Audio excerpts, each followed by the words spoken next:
Good morning friends. Start કરીએ આપણે પારજનનિક પ્રાણીઓ.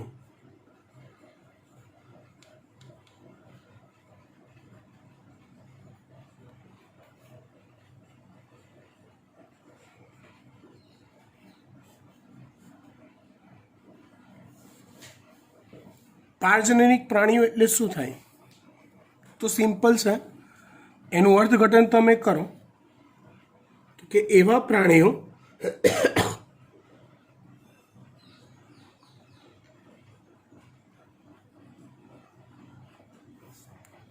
જેમાં જો પારજનનિક મતલબ બહારથી કોઈક પ્રાણીની અંદર જનીન તમે એડ કરેલું છે.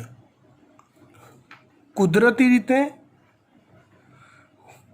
રીતે જે જનીન બંધારણ જે તે પ્રાણી પાસે હોય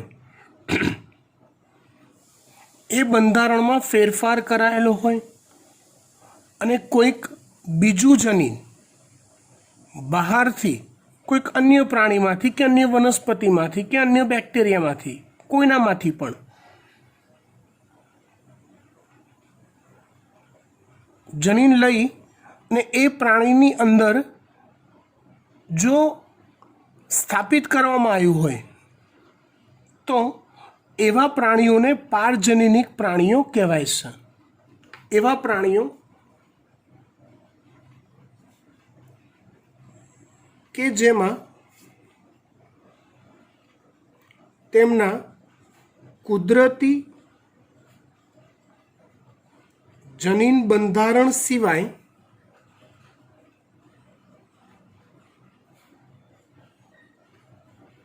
બહારનું કોઈક જનીન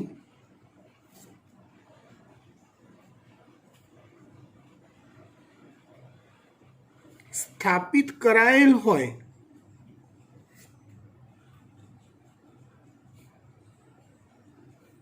તેવા પ્રાણીઓને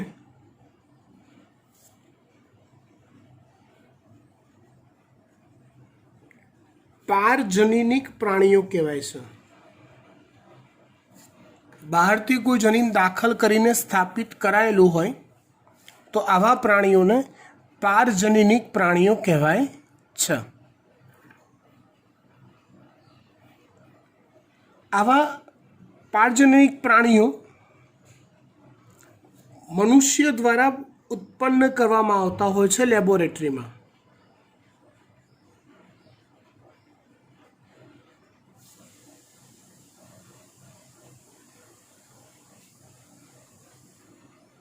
લેબોરેટરીમાં મનુષ્ય દ્વારા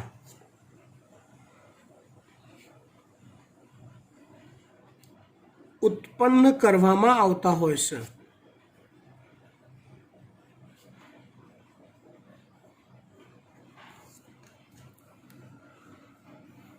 આવા પ્રાણીઓમાં ઉંદર છે, વાનર છે, માછલીઓ છે, દેડકા છે, આવા ઘણા બધા પ્રકારના પારજનનિક પ્રાણીઓ ઘેટાં છે, લેબોરેટરીમાં ઉત્પન્ન કરાયેલા છે.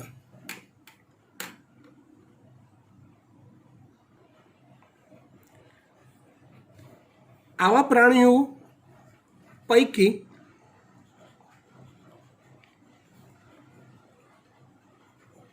વિવિધ પ્રાણીઓ પારજનનિક પેદા કરાયેલા છે.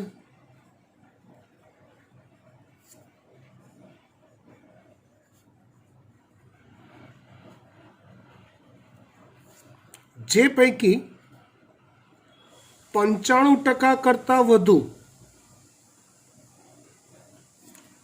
ઉંદર જ છે.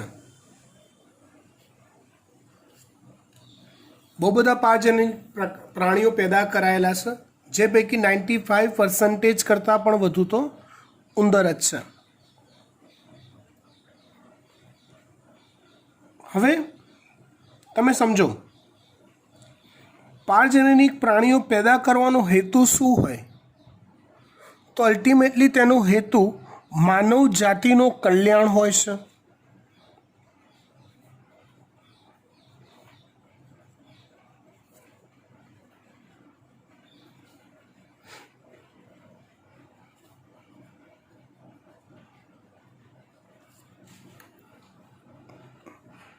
મનુષ્ય માટે કોઈ દવાનું સંશોધન થયું હોય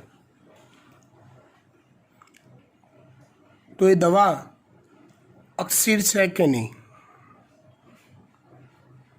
એનું ટેસ્ટિંગ મનુષ્ય પર ડાયરેક્ટ કરવાની જગ્યાએ પહેલાં આવા પારજનનિક પ્રાણીઓ પર કરે છે.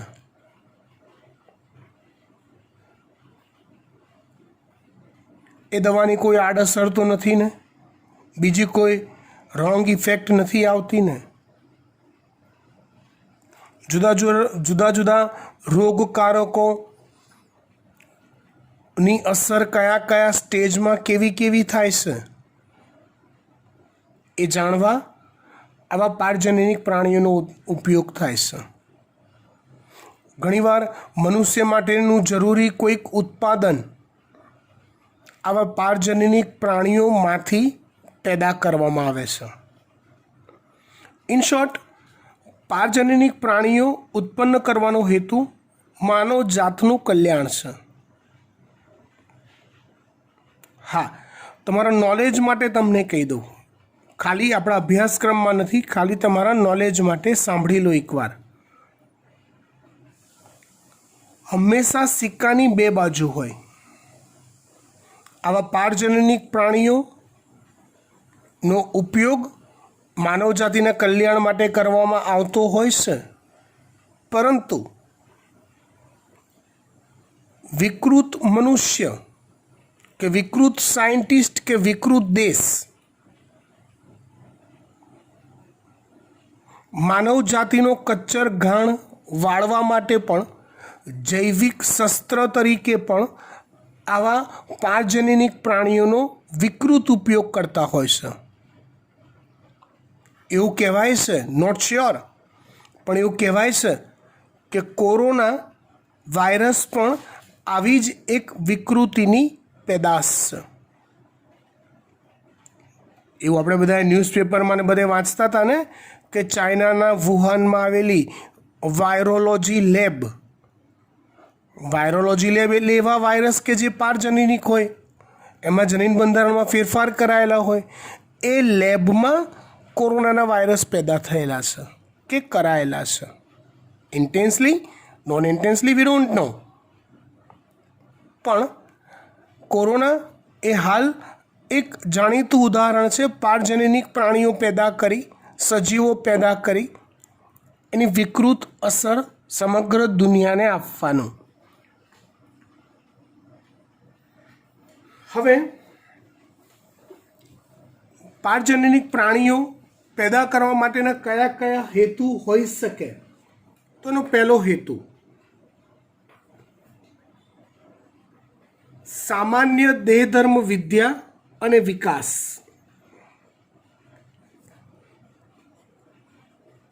સામાન્ય દેહધર્મ વિદ્યા અને વિકાસ.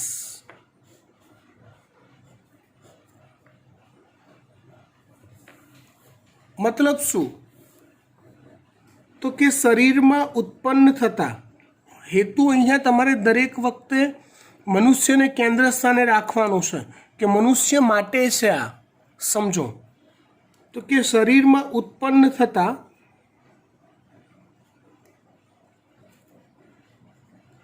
જુદા જુદા રસાયણો તેની શરીરમાં જોવા મળતી અસર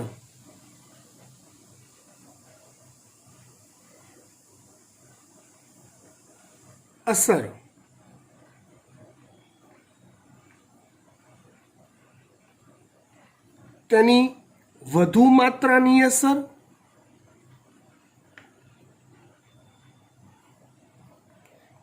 ઓછી માત્રાની અસર,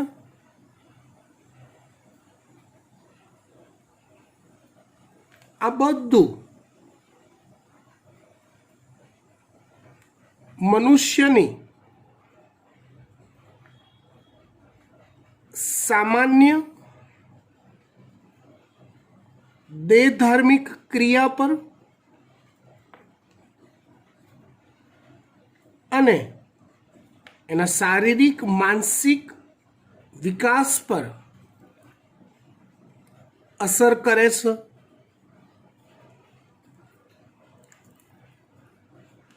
તો આવા રસાયણોની માત્રાની દેહધાર્મિક ક્રિયાઓ પર અસર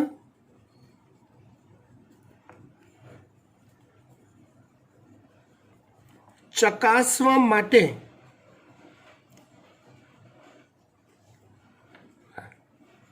પારજનીનિક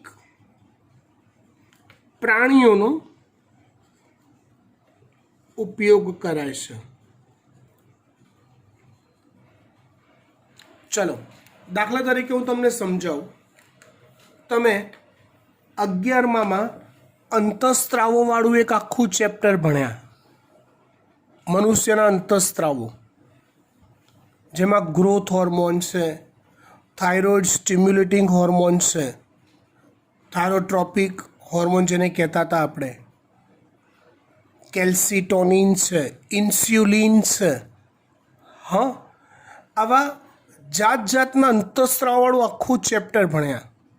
અને એ દરેકે દરેક અંતઃસ્ત્રાવનું શરીરમાં શું કાર્ય, કઈ દેહધાર્મિક પ્રક્રિયા પર એનું કાર્ય થાય છે એ આપણે જાણ્યા. સમજો, તે માહિતી તમને કેવી રીતે મળી? કયો અંતઃસ્ત્રાવ ક્યાં અસર કરે છે? તમે સમજી ગયા ને કેવી રીતે મળી? હા, સમજ્યા ને? એ બધા જ રસાયણોની અસર આવા પારજનીનિક પ્રાણીઓ પર ચકાસણી કરવામાં આવી હોય. એની વધુ પડતી માત્રાથી શું અસર થાય, ઓછી માત્રાથી શું અસર થાય. દાખલા તરીકે કેટલાક પારજનીનિક ઉંદર છે જેને ગ્રોથ હોર્મોનની વધુ માત્રાની અસર આપવામાં આવી હતી, તેવા ઉંદરના કદમાં 3 ગણો વધારો થયો હતો. તો ગ્રોથ હોર્મોનની વધુ પડતી માત્રાથી મહાકાયતા જોવા મળે છે. આવું ઘણું બધું, આવું રસાયણો શરીરમાં જે ઉત્પન્ન થતા અંતઃસ્ત્રાવો છે, ઉત્સેચકો છે, એના કાર્યો છે, એવી ઈચ એન્ડ એવરી ઝીણી શરીરની દેહધાર્મિક વિદ્યા પરની બાબતોની ચકાસણી માટે આવા પારજનીનિક પ્રાણીઓનો ઉપયોગ કરવામાં આવે છે. સમજી ગયા? ડન. આગળ વાત કરીએ આપણે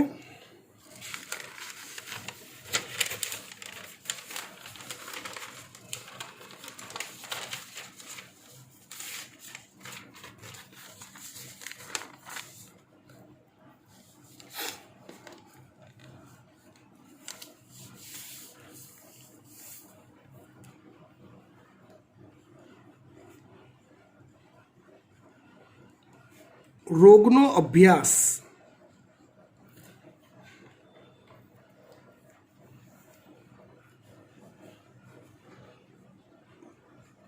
બીજી બાબત કે જેના માટે પારજનીનિક પ્રાણીઓનો ઉપયોગ કરાતો હોય.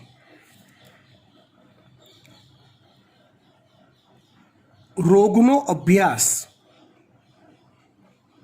કે ભાઈ ચલો દાખલા તરીકે આપણે વિચારીએ તો તમે હમણાં જ લગભગ આઈ થિંક એકતા મેમે જુદા જુદા રોગો વિશે તમને ભણાયું. મલેરિયા,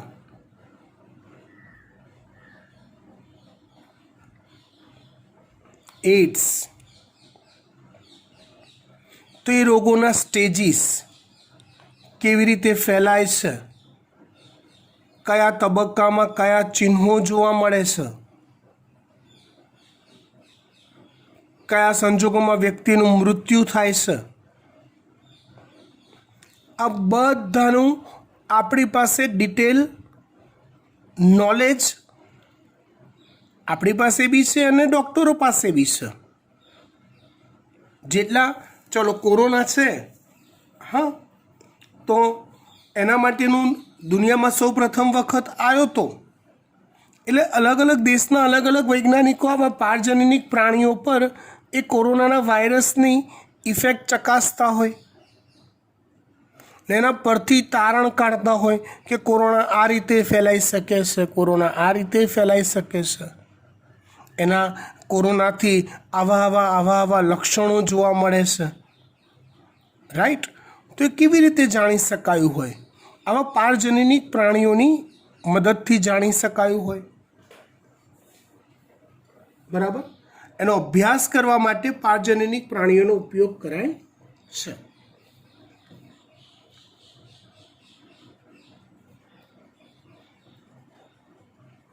વિવિધ રોગ માટેના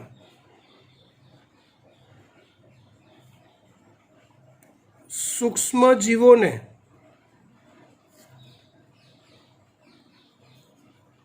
જીવંત પરિસ્થિતિમાં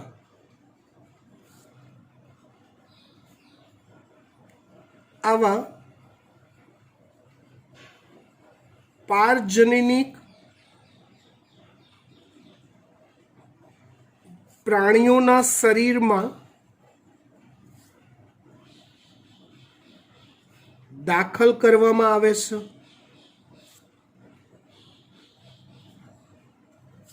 તેમના શરીરમાં તેને દાખલ કર્યા બાદ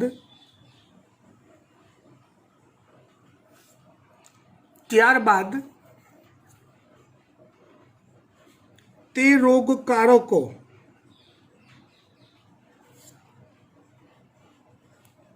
કેવી રીતે શરીરમાં પ્રસરે છે, કેવા ચિહ્નો જોવા મળે છે,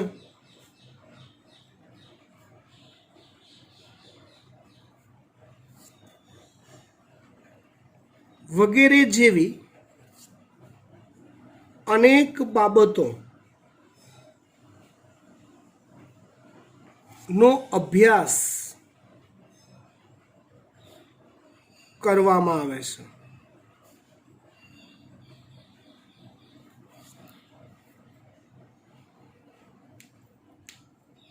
એક રોલ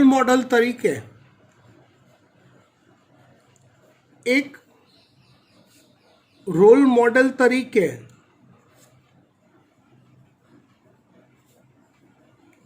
આ પ્રાણીઓને લેવામાં આવે છે.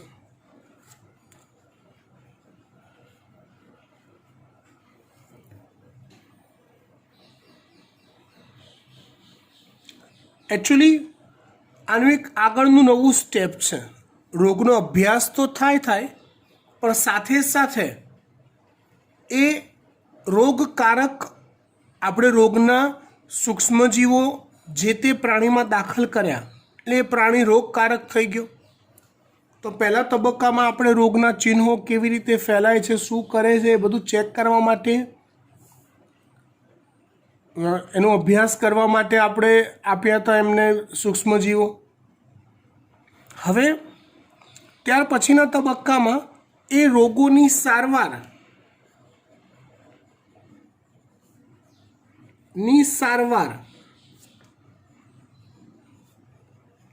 કેવી રીતે કરવી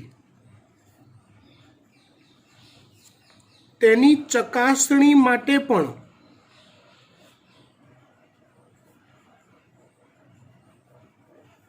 પારજનનિક પ્રાણીનો જ ઉપયોગ થાય છે.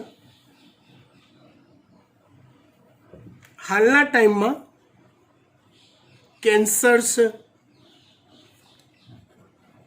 સિસ્ટિક ફાઇબ્રોસિસ છે, સંધિવા છે, અલ્ઝાઇમર છે, જેવા રોગો માટે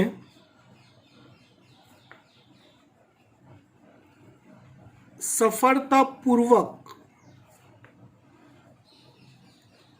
આ પ્રયોગો થઈ ચૂક્યા છે.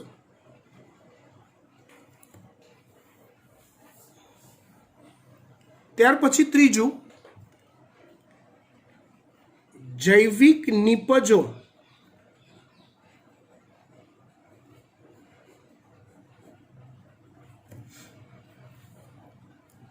બાયોલોજિકલ પ્રોડક્ટ્સની પ્રાપ્તિ માટે આવા પારજનનિક પ્રાણીઓનો અભ્યાસ થાય, એનો ઉપયોગ થાય.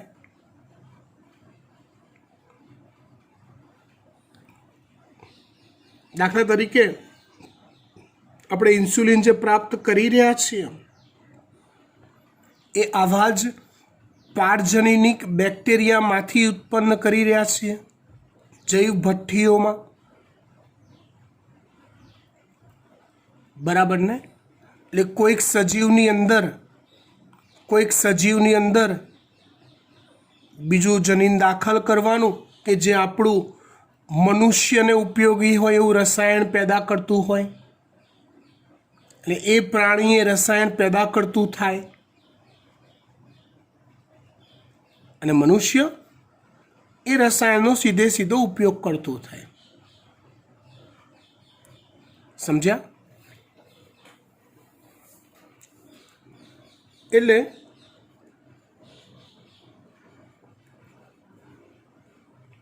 મનુષ્ય માટે જરૂરી જૈવિક નિપજોની પ્રાપ્તિ કરવા માટે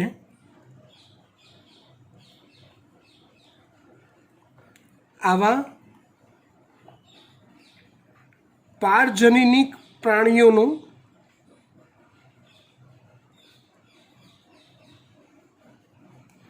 ઉપયોગ કરાય છે.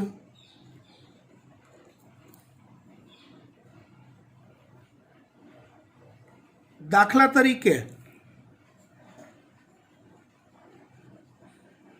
મનુષ્યમાં એક પ્રોટીન છે જેને આલ્ફા-1 એન્ટીટ્રિપ્સિન કહેવાય છે. જેને આલ્ફા-1 એન્ટીટ્રિપ્સિન કહેવાય છે,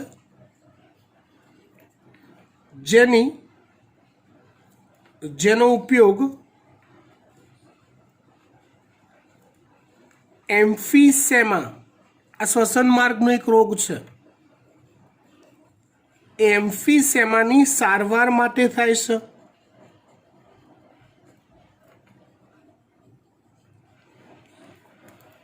તો આવા આલ્ફા-1 એન્ટીટ્રિપ્સિન પેદા કરતા કોઈક જનીનને, આલ્ફા-1 એન્ટીટ્રિપ્સિન પેદા કરતા જનીનને કોઈક પ્રાણીની અંદર દાખલ કરવામાં આવ્યું હોય અને એ પ્રાણી આપણને મોટા જથ્થામાં આલ્ફા-1 એન્ટીટ્રિપ્સિન પેદા કરીને આપતું હોય,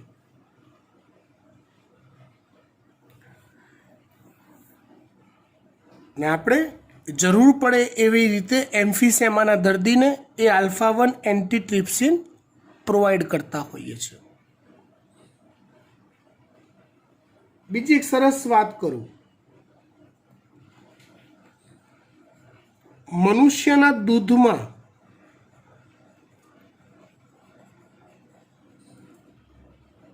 એક પ્રોટીન હોય છે, વિશિષ્ટ પ્રકારનું પ્રોટીન હોય છે જેને આલ્ફા લેક્ટાબ્યુમિન કહેવાય છે. શું કહેવાય છે પ્રોટીનને? આલ્ફા લેક્ટાબ્યુમિન. ફરીવાર શું કહેવાય છે પ્રોટીનને? આલ્ફા લેક્ટાબ્યુમિન કહેવાય છે. આ પ્રોટીન માનવ દૂધમાં હાજર હોય છે, જે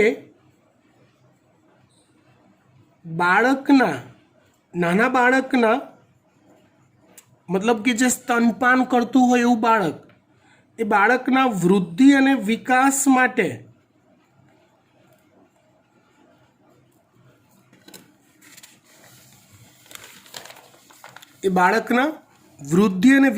માટે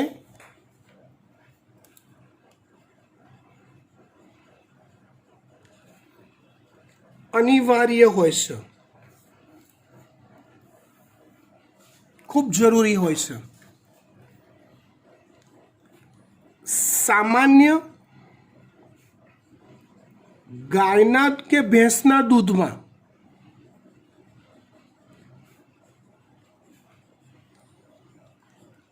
આ પ્રોટીનનો અભાવ હોય છે.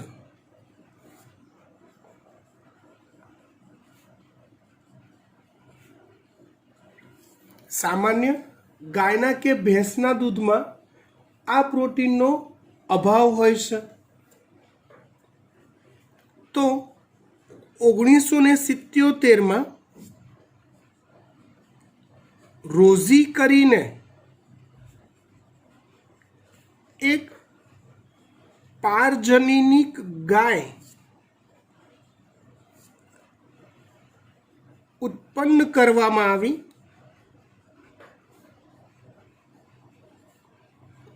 જે આ પ્રોટીન જેનું દૂધ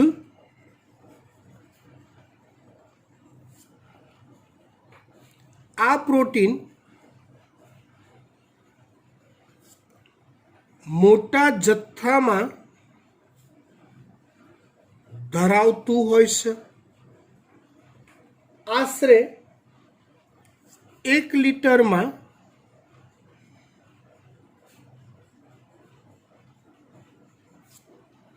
2.4 ગ્રામ જેટલું.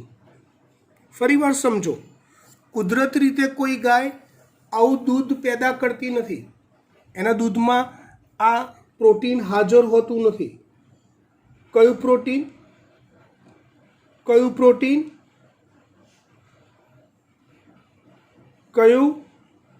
આલ્ફા લેક્ટાબ્યુમિન. પણ એવી પારજનીની ગાય પેદા કરી કે જે આલ્ફા લેક્ટાબ્યુમિન પ્રોટીન ધરાવતી હોય, એના દૂધમાં પ્રોટીન હાજર હોય, 1 લીટરમાં 2.4 ગ્રામ જેટલું. તો આનો ફાયદો શું થયો? તો કે એનો ફાયદો કે ઘણા બાળકો એવા હોય છે, એનો ફાયદો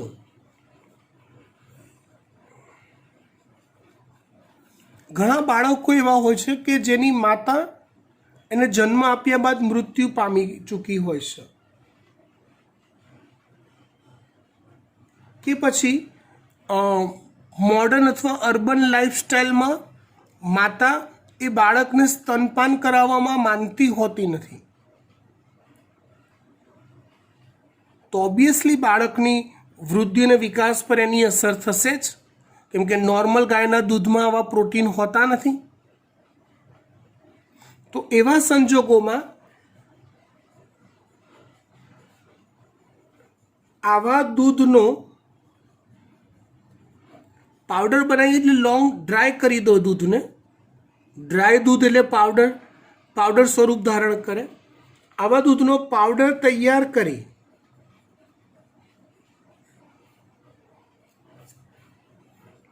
એનું સ્ટોરેજ કરવામાં આવે છે.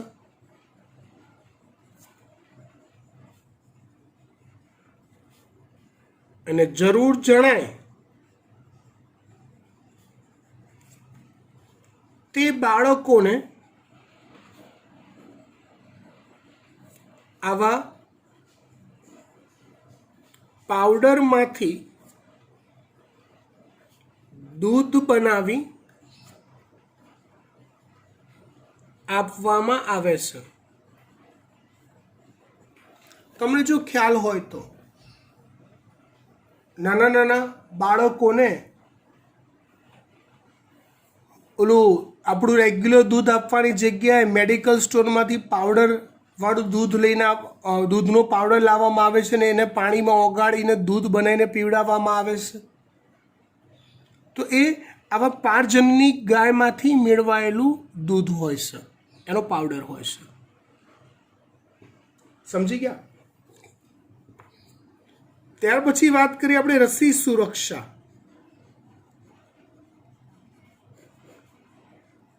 તો જો માનવ માટે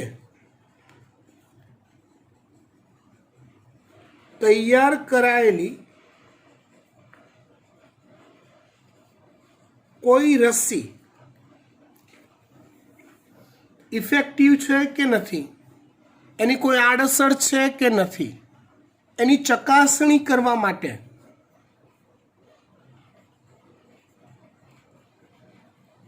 ઇફેક્ટ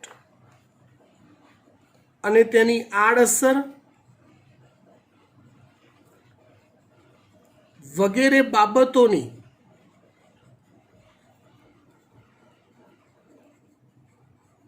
ચકાસણી કરવા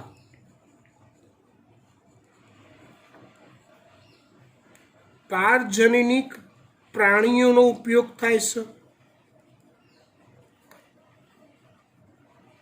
આમાં શું થાય તો કે પેલા રસી એ પારજનીનિક પ્રાણીઓને આપી દેવામાં આવે, પછી સામાન્ય રોગકારક સૂક્ષ્મ જીવાણુને એના શરીરમાં દાખલ કરવામાં આવે અને પછી એ રસી એ સૂક્ષ્મ જીવાણુઓ સામે કારગત નીવડે છે કે નહીં એની ચકાસણી કરવામાં આવે। બીજી કોઈ આડઅસર થાય છે કે નહીં, એના બીજા કોઈ અંગો પર એનું નુકસાન થાય છે કે નહીં એની ચકાસણી કરવામાં આવે। આ બધું કરતાં જો એકવાર સફળતા પૂરી મળી પછી જ મનુષ્ય પર એનો ઉપયોગ કરવામાં આવે છે।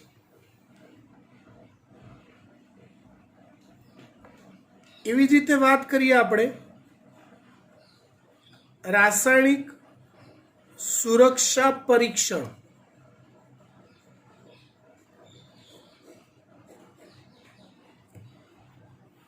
રાસાયણિક સુરક્ષા પરીક્ષણ મતલબ મનુષ્ય માટે તૈયાર કરેલા કોઈ બી રસાયણો, હમણાં વાત કરી હતી ને, દવા છે કે કોઈક રસાયણો છે જેનો મનુષ્ય પર કોઈ સારવાર માટે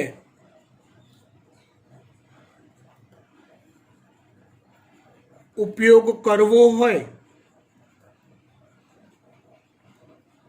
તો તે પહેલા આવા પારજનીનિક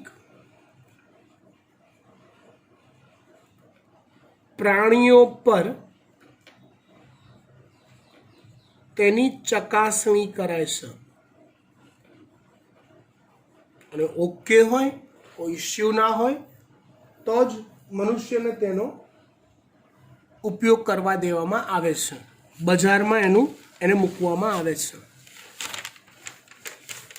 પણ આ બધી વસ્તુઓમાં ક્યાંક ને ક્યાંક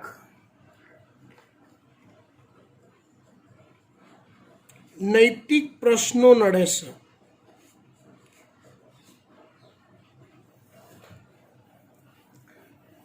નૈતિક પ્રશ્નો એટલે શું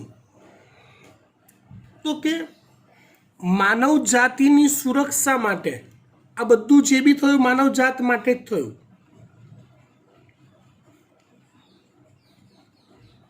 જાતિની સુરક્ષા માટે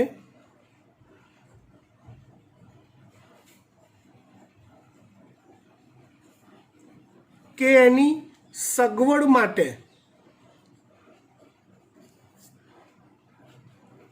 આવા પ્રાણીઓને પારજનીનિક બનાવવા એ કેટલી હદે યોગ્ય છે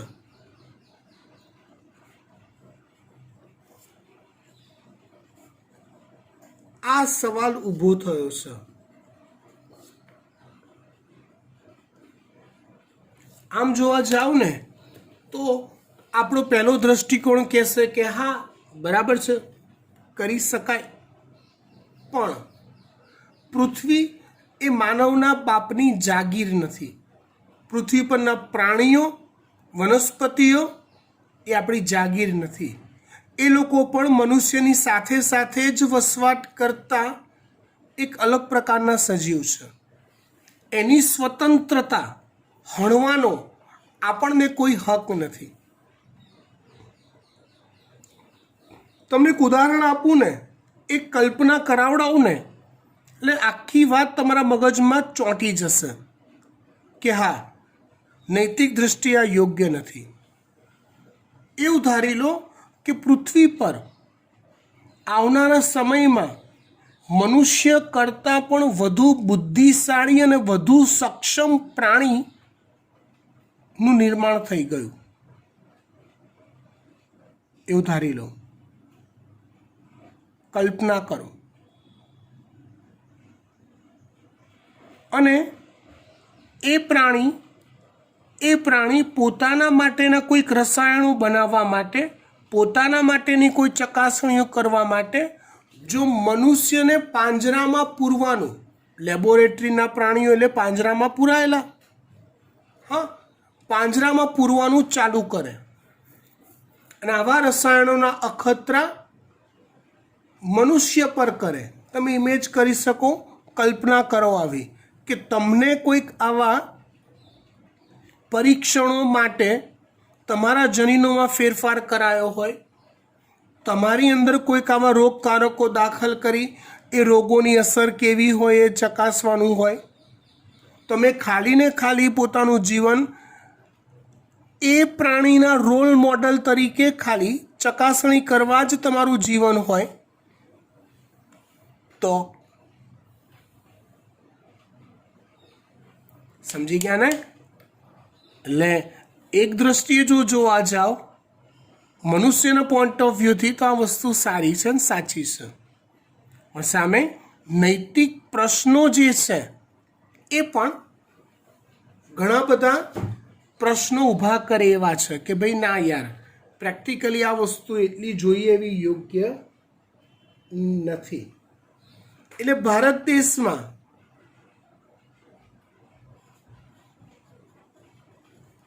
ભારત સરકારે એક સંસ્થા ઊભી કરી છે જેનું નામ છે GEAC, એટલે genetic engineering approval committee. Genetic engineering approval committee જે આવા પારજનનિક પ્રાણીઓ પેદા કરવા પર એક એપ્રુવલ આપે છે. એ એપ્રુવલ આપે મતલબ તમારે શેના માટે પારજનનિક પ્રાણીઓ બનાવશે, કયા પર્પઝથી કરવા છે, એ બધું તમારે એની થીસીસ, એનું રિટર્ન વર્ક કરીને આ સંસ્થાને આપવું પડે છે. અને એ સંસ્થા જો એપ્રુવલ આપે તો જ તમે જે તે પ્રકારના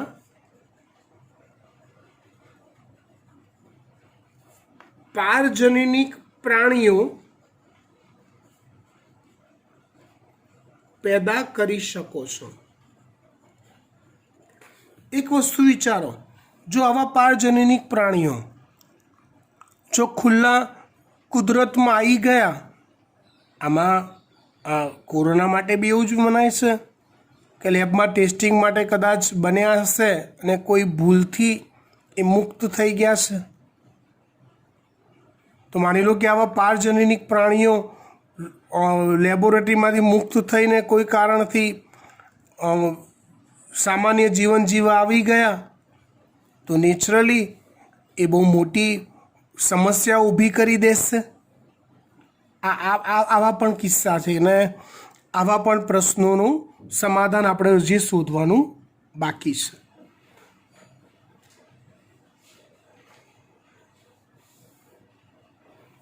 ત્યાર પછી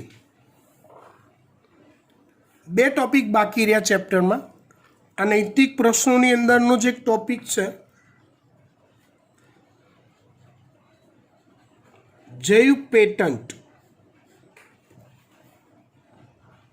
નૈતિક પ્રશ્નોની અંદરનો જે એક ટોપિક છે જૈવ પેટન્ટ. અને ત્યાર પછી આપણે જોઈશું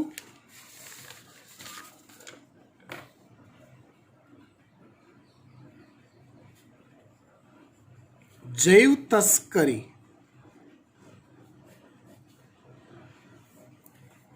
આવા 2 મુદ્દા બાકી છે. પહેલાં વાત કરીએ આપણે જૈવ તસ્કરીની. આની અંદર ચોપડીમાં જે આપ્યું છે એ તો બધું બરાબર છે, તમે વાંચજો, મોઢે કરજો, સમજી લેજો, પણ દુનિયા કેવી રીતે ચાલે છે અને ગરીબ દેશો શા માટે ગરીબ રહે છે એનું હું તમને જે સમજાવું એ પૂરેપૂરું ધ્યાનથી સમજશો તો તમારા મગજમાં આ વસ્તુ બેસી જશે. દુનિયા ભલે એમ કે, ભારત દેશ ભલે એમ કે અમે ફલાણા યરમાં વિકસિત રાષ્ટ્ર બની જઈશું, પણ એ ક્યારેય નહીં બને. ભારત પહેલેથી વિકાસશીલ રાષ્ટ્ર હતું, છે અને રહેશે. વિકસિત બનવાનું એનું સપનું ક્યારેય પણ પૂરું નહીં થાય. જે તમને આજે હું વાત સમજાવું છું એના પરથી અંદાજ આવી જશે. જૈવ તસ્કરીનો અર્થ થાય છે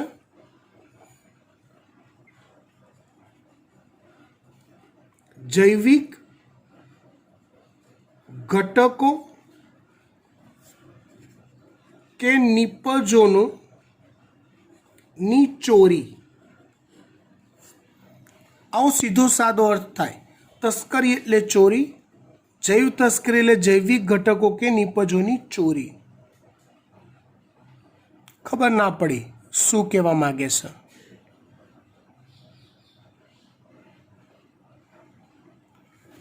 તો એક પ્રથા છે જેને જૈવ પેટન્ટ કહે છે. પેટન્ટનો અર્થ થાય છે ઇજારો કે હક આપવા. પેટન્ટનો અર્થ થાય છે ઇજારો કે હક આપવા, જેને મોનોપોલી કહેવાય. જેને મોનોપોલી કહેવાય.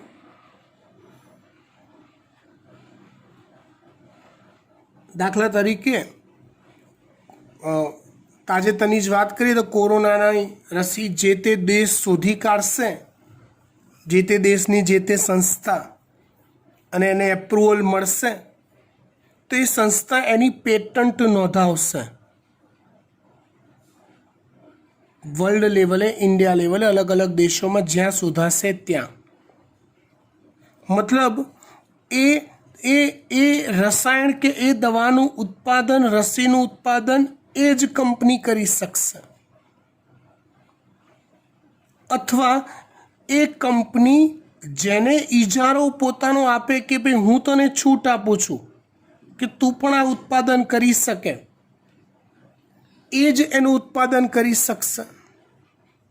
કહેવાનો ભાવાર્થ એ થયો કે આ ઇજારો થયો કહેવાય. ઓબ્વિયસલી ભાવ કેવો રહેશે એનો? નેચરલી એ કંપની એનો તગડો નફો કરશે. એટલે આમ આદમી સુધી કે નોર્મલ વ્યક્તિ સુધી એ વસ્તુ પહોંચવી શક્ય નહીં બને. કેન્સરની સારવારમાં વપરાતા રસાયણો તમે જુઓ તો એના ઇન્જેક્શન્સ બહુ મોંઘા આવે છે. તો એવું તે કયું રસાયણ અંદર વપરાતું હશે કે આટલું મોંઘું હોય? એવું નથી. પણ એવા કોઈ રસાયણ નથી વપરાતા, પણ એવી મલ્ટીનેશનલ કંપનીઓએ એના ઇજારા અથવા એની પેટન્ટ લીધેલી છે. એટલે એના સિવાય કોઈ ઉત્પાદન ન કરી શકે, અથવા એ જેને કે એ જ ઉત્પાદન કરી શકે, અને એની મોનોપોલી થઈ ગઈ. અને મોનોપોલી હોય એટલે મન માગ્યો ભાવ લે, જેને કહેવાય છે પેટન્ટ. તો અહીંયા જૈવ પેટન્ટની વાત કરી.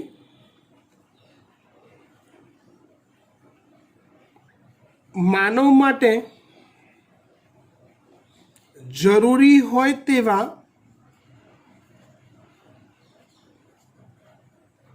કોઈ પણ જૈવિક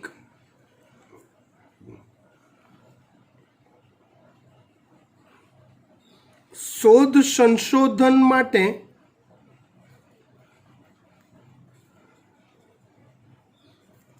પેટન્ટ આપવામાં આવે છે.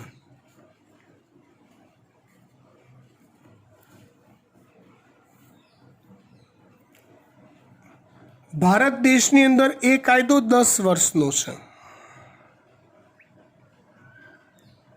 પેટન્ટ અને તસ્કરી એ બંને એકબીજા સાથે કનેક્ટેડ છે. હવે તમે સમજો,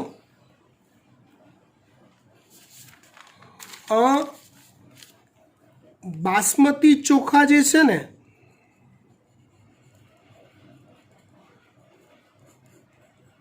એ વર્ષોથી ભારત દેશમાં પેદા થાય છે. વર્ષોથી આપણા શાસ્ત્રોમાં પણ બાસમતી ચોખા, એની સુગંધ, એનો સ્વાદ અને એના પોષણ મૂલ્યનો શાસ્ત્રોમાં બી ઉલ્લેખ થયેલો છે હજારો વર્ષો પહેલાં.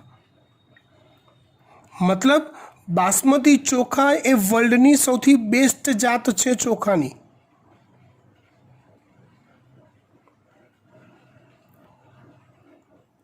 જે ભારતની સમગ્ર વિશ્વને દેન છે.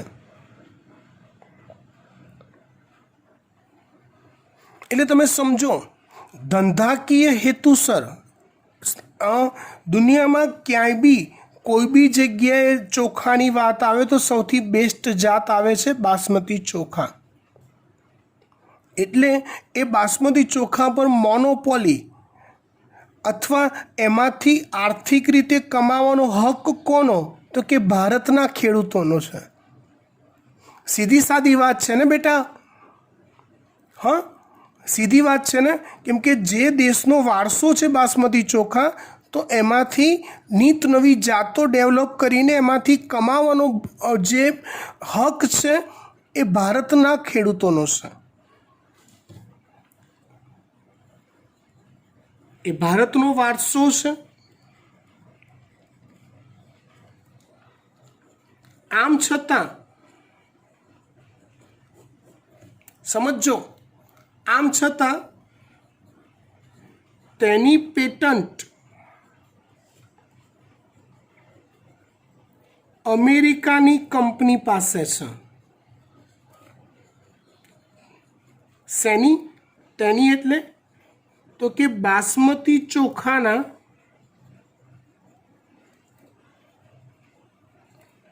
જનન રસની પેટન્ટ. એટલે આ કંપનીએ શું કર્યું? બાસમતી ચોખાની અંદર સહેજ એના જનીન બંધારણમાં ફેરફાર કરી, નવી જાત પેદા કરી, એની પેટન્ટ મેળવી લીધી. એનું અર્થઘટન એ જાતનું ઉત્પાદન અને એને દુનિયામાં એનું શોધ સંશોધન કરીને જે બી નવી જાતો બાસમતી ચોખા પરને રિલેટેડ બનતી હશે ને, એ બધી જાતો પર અમેરિકાની એક કંપનીનો હક રહેશે.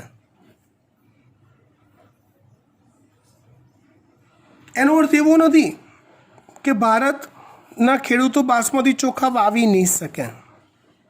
પણ આમાં કેવું હોય ખબર છે? સમજો, કોઈ પણ વનસ્પતિની જાત હોય ને, તમે સતત વાવેતર કર્યા કરો ને, એટલે પેઢી દર પેઢી એ જાત ઘસાતી જાય, એનું પોષણ મૂલ્ય ઘટતું જાય,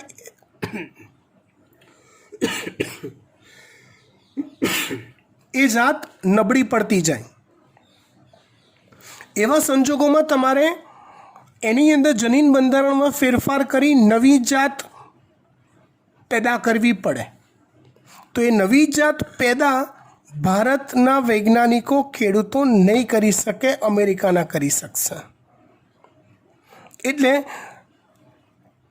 1950ની સાલમાં ઉગતા બાસમતી ચોખા અને અત્યારના બાસમતી ચોખામાં ફરક છે.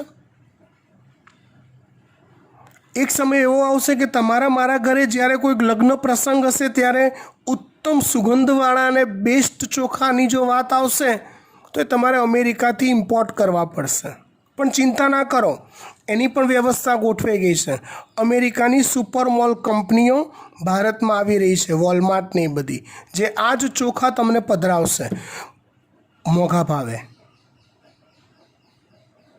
કેમ કે એના જનન રસની પેટન્ટ એ કંપનીઓ પાસે છે.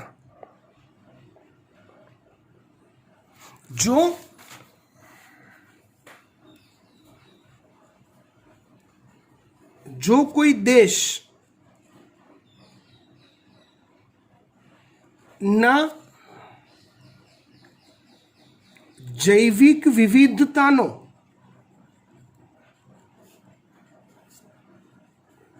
તે દેશની જાણ બહાર કે તે દેશને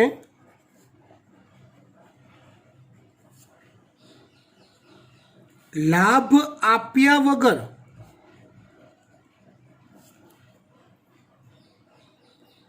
લાભ એટલે આર્થિક લાભ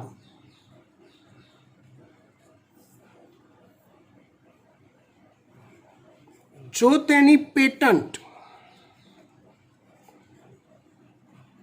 અન્ય દેશ કે કોઈ સંસ્થા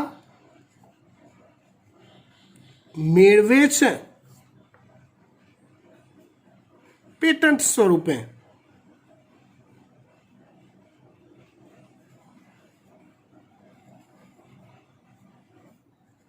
તો તે ઘટનાને જૈવ તસ્કરી કહે છે. વિશ્વમાં આવું ચાલી રહ્યું છે. વિકસિત દેશો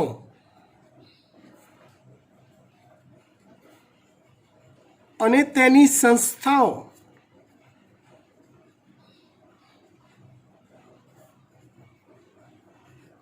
આવી